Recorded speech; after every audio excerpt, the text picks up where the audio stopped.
Good morning বন্ধুরা, তোমরা সকলে কেমন আছো? আশা করি তোমরা সকলে খুব ভালো আছো। এইদিকে দেখো, এটা আছে আমার কাকুর বাড়ির সামনে এই ফুল গাছটা আছে। এটা কি বলো তো? এটা হচ্ছে স্থলপদ্ম। তো এই স্থলপদ্মটা খুব ফোটে, গাছ ভর্তি হয়ে যায়। এখন একটু কম সিজন অনুযায়ী, কিন্তু এই ফুল দিয়ে একদম গাছ ভর্তি হয়ে যায়। তো ফুলের পাতা কম থাকে, ফুল দিয়ে একদম গাছটা ভর্তি হয়ে থাকে। আর এদিকে আমি সকাল সকাল বসে গেছি চা খেতে। দেখো এখানে মা মুড়ি ঝুড়ি ভাজা দিয়ে কিন্তু মেখে দিয়েছে। এটা আমার বনি মায়ের, আর এটা হচ্ছে আমার। তো সবাই খেয়ে নিয়েছে। আমি আর বনি মা একটু লেট করে উঠেছি, যার জন্য কিন্তু আমরা এখন খাচ্ছি। আর সোনারা কিন্তু সেই সকালবেলা উঠেছিল, কেউ সোনাকে নিয়েছে, কেউ মোনাকে নিয়েছে। পরীক্ষা দিতে যাবে। বাবা কি পরীক্ষা আজকে? পাপার কি পরীক্ষা? এইদিকে কিন্তু আজকে আমার বোনের ছেলের পরীক্ষা। তো আমাদের বাড়ি থেকে একটু দূরে ওর স্কুলটা, যার জন্য কিন্তু বোন রেডি হয়ে গেছে, ওকে এখনই নিয়ে যাবে স্কুলে। তো ও স্কুলে যাবে। তো ওর মেসোমশাই বলছিল, পাপা তুমি পরীক্ষা দিতে যাবে। তো ও ক্যামেরার সামনে কিন্তু লজ্জা পাচ্ছিল। আর এইদিকে দেখো, ওরা কিন্তু বেরিয়ে গেল। আর আমাদের ঘরে এসেছিল আমাদেরকে প্রণাম করার জন্য। তো সবাইকে প্রণাম করে কিন্তু আমার জৈত্র বাবা বেরিয়ে গেল। ওর নাম হচ্ছে জৈত্র। আর এদিকে দেখো, ওর দিদুন আর আমি এই যে ওদেরকে এগিয়ে দিচ্ছি। তো বাড়ি থেকে যেহেতু বাড়িতে গাড়ি আসে না, যার জন্য কিন্তু এরা এইটুকু রাস্তা হেঁটে গিয়ে তারপরে গাড়িতে ওঠে।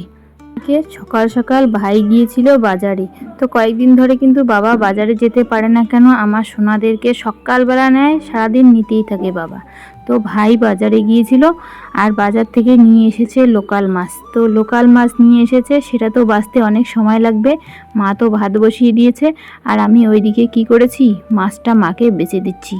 তো মা ওইদিকে রান্না করতে করতে আমাকেও একটু হেল্প করে দিচ্ছিল আর কি, যাতে তাড়াতাড়ি করে হয়। ওইদিকে যদি আবার আমার সোনারা কান্না করে, যার জন্যই কিন্তু একটু তাড়াতাড়ি করে মার সঙ্গেই মাছটা বেছে নিলাম। তোমাদের দাদাভাই কিন্তু এই লোকাল মাছ খেতে ভীষণ ভালোবাসে। তো আমাদের ওই বাড়িতে কিন্তু এই লোকাল মাছটা পাওয়া যায়, কিন্তু এত টাটকা পাওয়া যায় না। এখানে দেখো, সবগুলো মাছে একদম কি সুন্দর, একদম টাটকা টাটকা, একটুও নরম হয়ে যায়নি। তো যাই হোক, তোমাদের সঙ্গে কথা বলতে বলতে আমার কিন্তু মাছ বেচা হয়ে গেল। এখন আমি কি করব, মাকে কিন্তু মাছটা সুন্দর করে একদম ধুয়ে তারপরে দিয়ে দেবো। এই যে এখানে এনেছি আমি মাছ ধুতে। তো মাছটা দেখো পরিষ্কার করে আমি তাড়াতাড়ি করে ধুয়ে নিচ্ছি। মার আবার ওইদিকে রান্নার শেষের দিকে তো উনানে কিন্তু মা কড়াই বসিয়ে দিয়েছে, যার জন্যই কিন্তু আমি আর একটু তাড়াহুড়ো করছি। তো ওইদিকে আবার সোনাদেরকেও নিতে হবে, আমার স্নান করতে লাগবে, অনেক কাজ, তাই না? এদিকে দেখো, তোমাদের সঙ্গে কথা বলতে বলতে আমার মাছ ধোয়াটাও কমপ্লিট হয়ে গেল। তো দেখো বন্ধুরা, সকাল সকাল কিন্তু ভাই গিয়েছিল বাজারে। সকাল থেকে কিন্তু আকাশটা ভালোই ছিল। এখন হঠাৎ করে কি হলো, আকাশটা প্রচণ্ড খারাপ করেছে। ভাই বাজার থেকে নিয়ে এসেছে পেঁয়াজ, লঙ্কা, আর এইদিকে এনেছে তো করলাগুলো ঝুড়িতে রেখে দেই বেছে বেছে। তো এই যে এই করলাগুলো এনেছে। তো করলাগুলো কিন্তু বেশ ভালো দেখতে। আর এইদিকে এত সুন্দর সবজি পাওয়া যায় আমাদের এই বাজারে, সেই সুন্দর সবজি। এই যে এই করলাগুলো কত সুন্দর, একদম বড় বড়, আর একদম পচা নেই, কিন্তু খুব ভালো করলাগুলো। আর এই যে আর এনেছে শশা। এই যে এই শশাগুলো এনেছে। তো শশাগুলো আমি সাইড করে রেখে দিব। এই যে ঝুড়িতে করে সাইড করে রেখে দিলাম, করলাগুলোও সাইড করে রেখে দিলাম। আর এনেছে এই যে বেগুন, বেগুনটাও আমি সাইড করে রেখে দিব। তো বেগুনটাও বেশ সুন্দর দেখাচ্ছে, খেতে ভালোই হবে। তো শক্ত নয়, বেগুনগুলো একটু নরম নরম, ভালো লাগবে কিন্তু খেতে। এই যে এই বেগুনগুলো। আর এখানে হচ্ছে কিন্তু দেশি ভাষায় দুশকুশি বলি, ঠিক আছে? আর তোমরা কি বলো একটু জানিও আমাকে।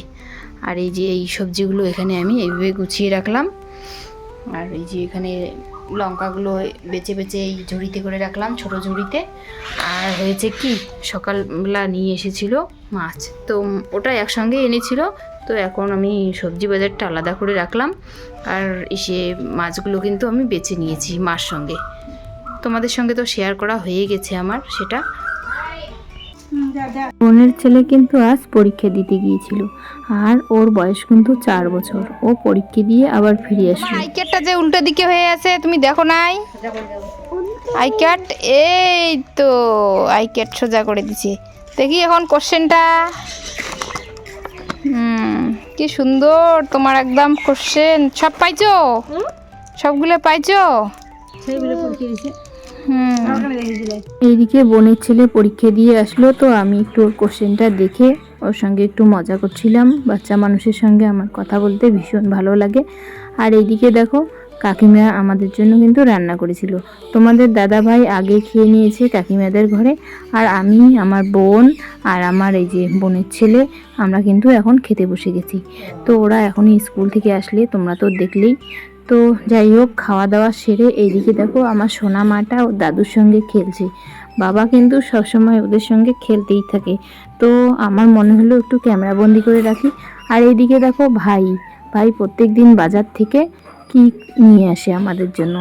এই যে আজকে নিয়ে এসেছে সিঙ্গারা, চপ, অনেক কিছু কিন্তু নিয়ে এসেছে। তো বাজার থেকে নিয়ে এসে আমাদেরকে বলছে খেতে, আর ও কিন্তু খেয়ে এসেছে, ও খাবে না। তো যাই হোক, তোমাদের দাদা ভাই একটু বাইরে গেছে, তো ওর জন্য রেখে দিয়ে আমরা কিন্তু সবাই এখন ভাগাভাগি করে এগুলো খেয়ে নেব। এই সিঙ্গারা চপগুলো কিন্তু আমি এখন কি করব, সবাইকে দিয়ে দেব। তো আমি এখন সবাইকে দিয়ে আমি একটু নিয়ে খেতে বসে গেছি। তো বেশি খাবো না, ভালো লাগে কিন্তু খেতেও ভয় লাগে, বাচ্চা আছে যেহেতু। আর এদিকে দেখো আমার পাশে কিন্তু বিড়ালটা এখানে বসেছিল, আমাদের এটা বাড়ির বিড়াল। এ বাবা, তোমাদের দাদাভাই কিন্তু ছেলের সঙ্গে একটু কথা বলছিল, তো ছেলেও ওর পাপার সঙ্গে একদম লাফালাফি করছিল। আর এদিকে দেখো মা টিভি দেখছিল, তো মায়ের সঙ্গে আমি কথা বলছিলাম।